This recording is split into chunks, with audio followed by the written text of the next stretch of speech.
అయితే వాస్తవాలు కూడా ప్రజలకు చెప్పకపోతే ఇంకా నేను రాలేదే, లేదంటే చేసేయలేకపోతున్నాడు, డబ్బులున్నాయి ఎందుకు చేయలేదు, నేను చేస్తా అన్నాడు కదా, నమ్ముకున్నాం కదా అనే ఫీలింగ్కి వస్తున్నారు. అది కూడా చెప్పాలి.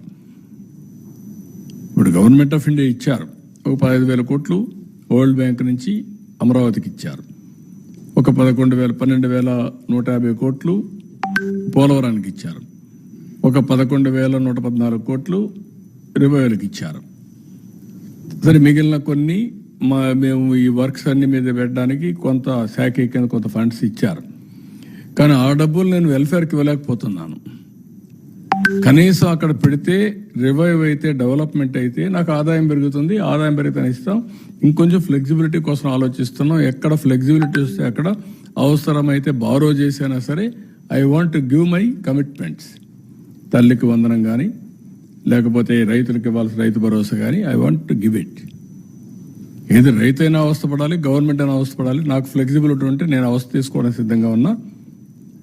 I will give it. ఆ ప్రయత్నంలోనే అనునిత్యం ఉన్నాం. మా డిపార్ట్మెంట్కి అదే చెప్పాం. They are also doing same exercise. ఒక్క నిమిషం కూడా వెయిట్ చేయాలి నాకు ఫ్లెక్సిబిలిటీ ఉంటే. ఇప్పుడే దాని మీద కూడా ప్లాన్ చేసుకున్నాం, వర్కౌట్ చేస్తున్నాం. I will come out. మీకెందుకంటే ఇవన్నీ కూడా మీరు ప్రజలకు తెలియజేయాల్సిన బాధ్యత మనందరికీ మీద ఉంది. ఇట్ ఈస్ ఓన్లీ, అందుకే నేను చాలాసార్లు చెప్పాను, ఒక పబ్లిక్ పాలసీ.